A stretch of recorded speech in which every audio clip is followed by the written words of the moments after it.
इस ब्रह्मांड में हमारी औकात रेत के एक दाने के बराबर भी नहीं है। अगर ब्रह्मांड के संदर्भ में देखा जाए तो हमारा इस धरती पर होना या ना होना, इससे ब्रह्मांड को कोई फर्क नहीं पड़ता। ब्रह्मांड इतना बड़ा है कि इसका वास्तविक आकार आपको सच में हैरान कर देगा। हम इंसान अपने ऊपर बहुत घमंड करते हैं, लेकिन ये वीडियो हमारे घमंड को चूर चूर कर देगा। ये है हम इंसान, इस धरती की सबसे बुद्धिमान प्रजाति। हमारी हाइट ज्यादा नहीं, 5 से 6 फीट तक एवरेज होती है, लेकिन हमारी बुद्धि का आकार इतना बड़ा है कि इस धरती पर हम अपनी बुद्धि के दम पर राज करते हैं। हम इंसानों ने एक से एक बड़ा स्ट्रक्चर बनाकर आसमान की गहराइयों को छुआ है। चाहे हम स्टैचू ऑफ लिबर्टी की बात करें, मिस्र के पिरामिड की, स्टैचू ऑफ यूनिटी की, या अभी तक की सबसे बड़ी बिल्डिंग बुर्ज खलीफा की बात करें, ये सब बड़े बड़े निर्माण हम इंसानों को गौरवान्वित महसूस कराते हैं। लेकिन कुदरत के सामने हमारी क्या औकात है, ये भी देख लो। ये है माउंट फ्यूजी, जो कि 3.7 किलोमीटर ऊंचा है। अब इसके सामने हम इंसानों द्वारा बनाए गए गगनचुंबी निर्माणों को देखिए। लेकिन ये माउंट फ्यूजी भी कुछ नहीं है माउंट एवरेस्ट के सामने। माउंट एवरेस्ट दुनिया की सबसे ऊंची चोटी है और समुद्र तल से इसकी ऊंचाई लगभग 9 किलोमीटर है। और ये है चिकसुलब एस्ट्रॉयड, जो कि 10 किलोमीटर बड़ा था। आपको बता दूं कि अभी से 6.5 करोड़ साल पहले माउंट एवरेस्ट से भी बड़ा ये एस्ट्रॉयड धरती से टकराया था, जिसने पृथ्वी पर एक महाप्रलय को जन्म दिया और डायनासोर की पूरी प्रजाति उसमें विलुप्त हो गई। और ये है सीरिस, हमारे सोलर सिस्टम का सबसे छोटा ड्वार्फ प्लैनेट यानी बौना ग्रह, जिसका डायामीटर 946 किलोमीटर है। आपको बता दूं कि नासा ने इस पर अपना एक मिशन भेजा था जिसका नाम था डॉन मिशन। उस स्पेसक्राफ्ट ने साल 2015 से 2018 तक इसकी परिक्रमा की और इसकी पढ़ाई की, और उस रिसर्च में पता चला कि इस पर पानी का बहुत बड़ा भंडार है जो कि बर्फ के रूप में मौजूद है। अब आप सोच रहे होंगे कि उससे हमें क्या, लेकिन आपको बता दूं कि वैज्ञानिकों के लिए धरती के अलावा किसी भी अन्य ग्रह पर पानी का मिलना बहुत कीमती है, क्योंकि जहां पर पानी वहां पर एलियन लाइफ। अब इस बौने ग्रह पर मौजूद पानी के अंदर जीवन पनप रहा है या नहीं, ये तो भविष्य में ही पता चलेगा। ये है हमारे सोलर सिस्टम का सबसे बड़ा बौना ग्रह प्लूटो, जिसका डायामीटर 2400 किलोमीटर है। साल 2006 से पहले प्लूटो सौरमंडल के 9वें प्लैनेट के रूप में गिना जाता था, लेकिन साल 2006 में इससे ग्रह होने का दर्जा छीन लिया गया और इसे ड्वार्फ प्लैनेट की कैटेगरी में डाल दिया गया। प्लूटो नेपच्यून के बाद इस कुइपर बेल्ट का एक सदस्य है। प्लूटो से अगर हम अपने सूर्य को देखें तो ये कुछ इस तरह का दिखाई देगा, लेकिन बिना टेलीस्कोप के यहाँ से धरती को देख पाना असंभव है। और ये है हमारे सौरमंडल का सबसे छोटा और सूर्य के सबसे नजदीकी ग्रह मरकरी। इसका डायामीटर 4900 किलोमीटर है। और इससे बड़ा है हमारा पड़ोसी मंगल ग्रह, जिसका डायामीटर 6800 किलोमीटर है। और ये है हमारा दूसरा पड़ोसी ग्रह वीनस, जिसका डायामीटर 12000 किलोमीटर है। रात के आसमान में वीनस ही वो ग्रह है जो हमारी धरती से सबसे ज्यादा चमकीला दिखाई देता है। और वीनस से थोड़ी सी बड़ी है हमारी पृथ्वी, जो कि हमारा घर है, और इसका डायामीटर 13000 किलोमीटर है।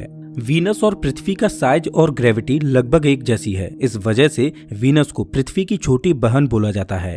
पृथ्वी की तुलना अगर हम सौरमंडल के बाकी के अन्य ग्रहों से करें तो उनके सामने हमारी पृथ्वी कुछ इस तरह की दिखेगी। ये है हमारे सौरमंडल का सबसे बड़ा ग्रह जुपिटर, जिसका डायामीटर 1,40,000 किलोमीटर है।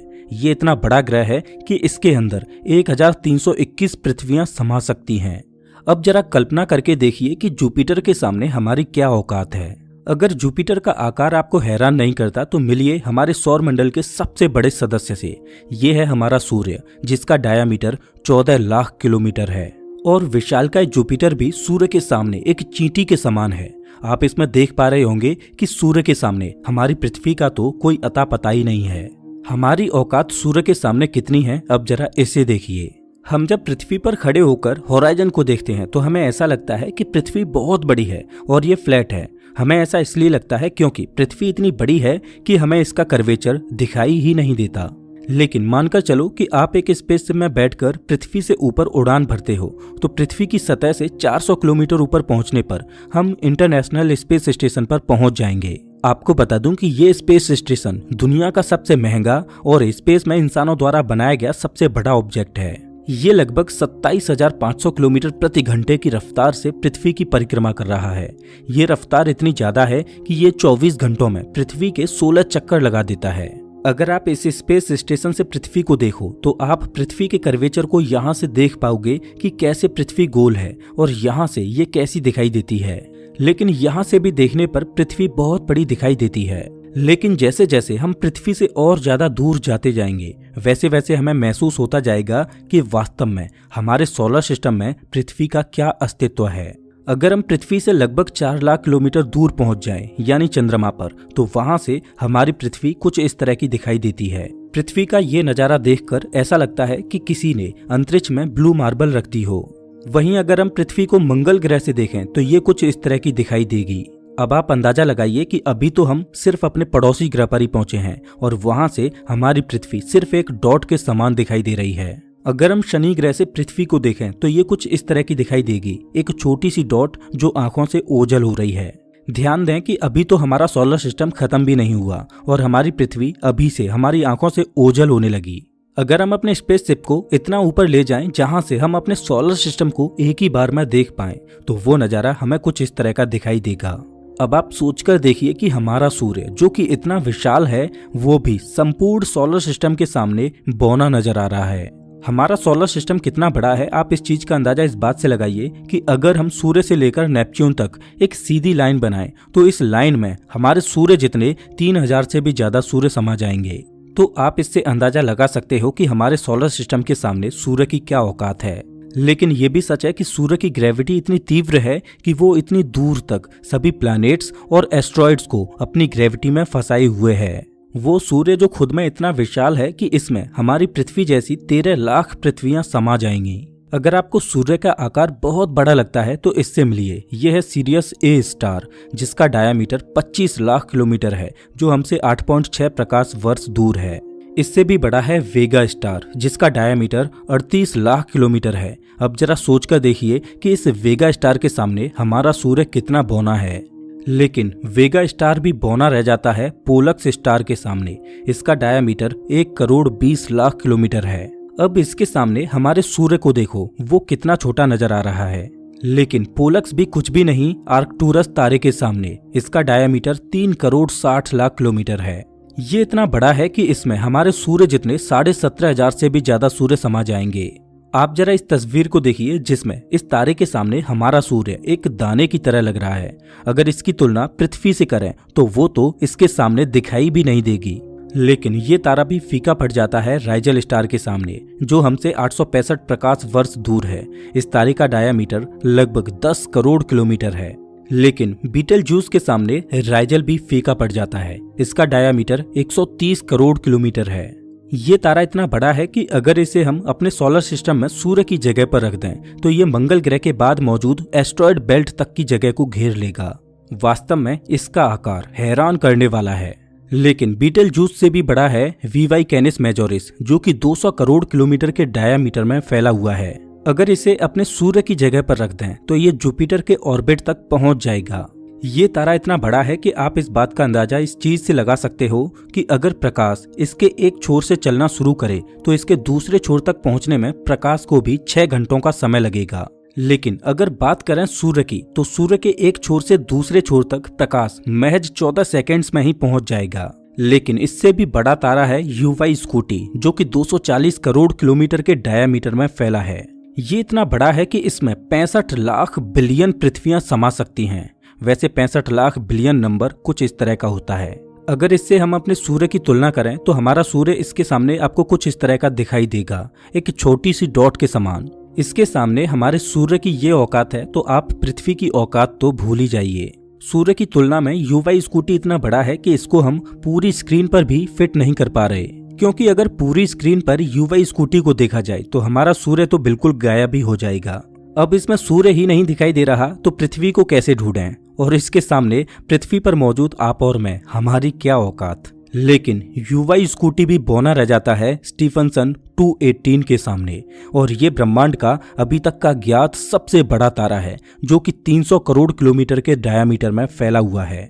ये इतना बड़ा है कि इसके एक छोर से दूसरे छोर तक प्रकाश को पहुंचने में 9 घंटों का समय लगेगा। अगर ये हमारे सौर मंडल में सूर्य की जगह पर होता तो ये सैटर्न के ऑर्बिट को भी पार कर जाता।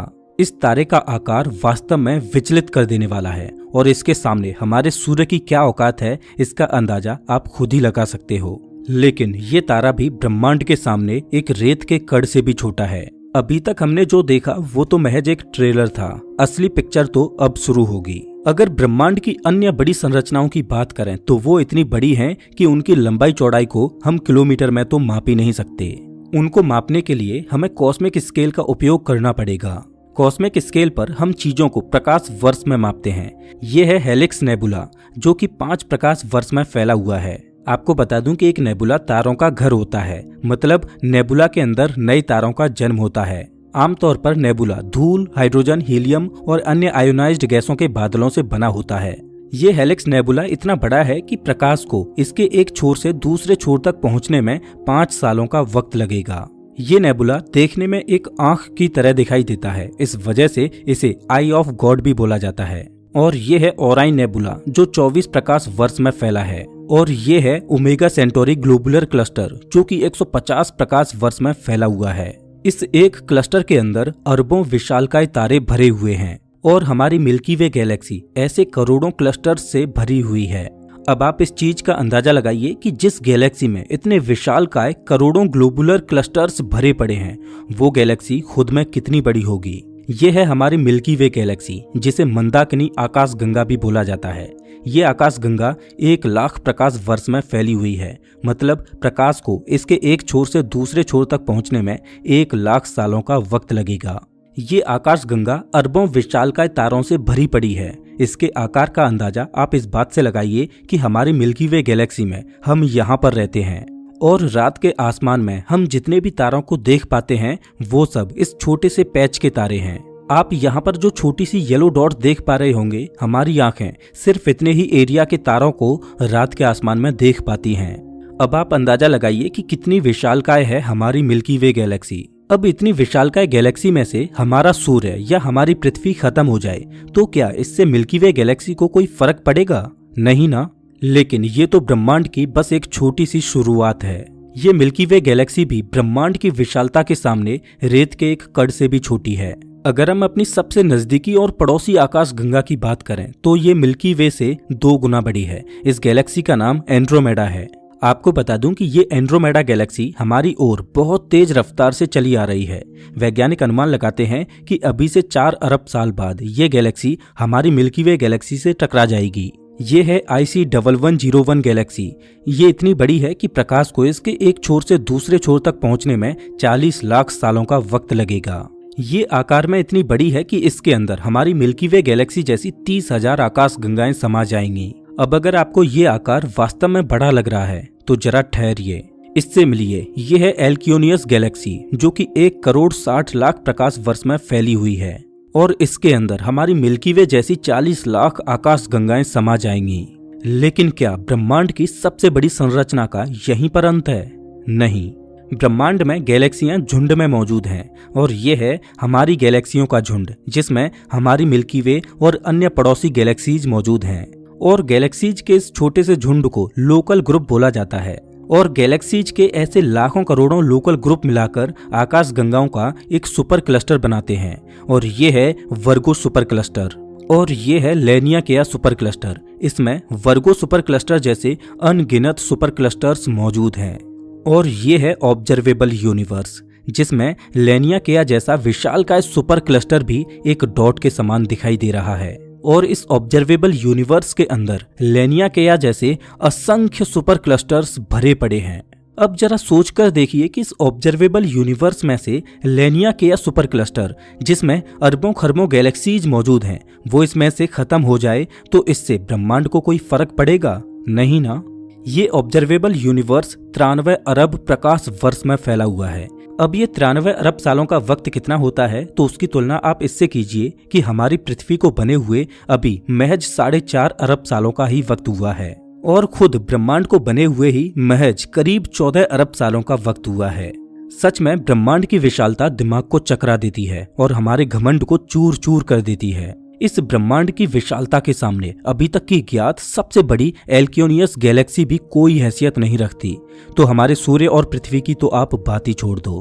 पृथ्वी पर इतने तो रेत के दाने भी नहीं हैं, इससे ज्यादा तो ब्रह्मांड में आकाश गंगाएं भरी पड़ी हैं। अब हम कहते हैं कि इस ब्रह्मांड की हम सबसे खास सभ्यता हैं। तो मुझे आप एक बात बताइए कि इतने बड़े ब्रह्मांड में, जिसमें असंख्य आकाश गंगाएं भरी पड़ी हैं, जिनमें असंख्य तारे हैं, क्या उनमें से किसी तारे के चारों ओर कोई ऐसा ग्रह चक्कर नहीं काट रहा होगा जिस पर हमसे भी खास सभ्यता रह रही हो? आप सोचकर देखिए कि ब्रह्मांड की विशालता के सामने हमारा क्या अस्तित्व है। लेकिन भले ही ब्रह्मांड के सापेक्ष में हमारा अस्तित्व ना के बराबर हो, लेकिन अभी तक पृथ्वी ही एकमात्र ऐसा ज्ञात ग्रह है जिसने अपने ऊपर जीवन को सजाया है, और यही बात हमें और पृथ्वी को सबसे खास बनाती है। धरती पर कभी जीवन सिंगल सेल के रूप में पैदा हुआ था, लेकिन एवोल्यूशन के चलते आज जीवन जटिल रूप ले चुका है। क्या आपने कभी सोचा है कि अरबों साल पहले धरती पर जीवन कैसा था? कैसे इंसान धरती पर आए? करोड़ों साल पहले धरती पर आदि मानवों का जीवन कैसा था? वो कौन सी परिस्थितियां थीं जिन्होंने इंसानों को इस धरती की सबसे विकसित और बुद्धिमान सभ्यता बनाया? इन सभी सवालों के जवाब आपको स्क्रीन पर दिख रही इस वीडियो में मिलेंगे, तो इस रोमांचक वीडियो को जरूर देखें। मैं आपको वहीं मिलता हूँ।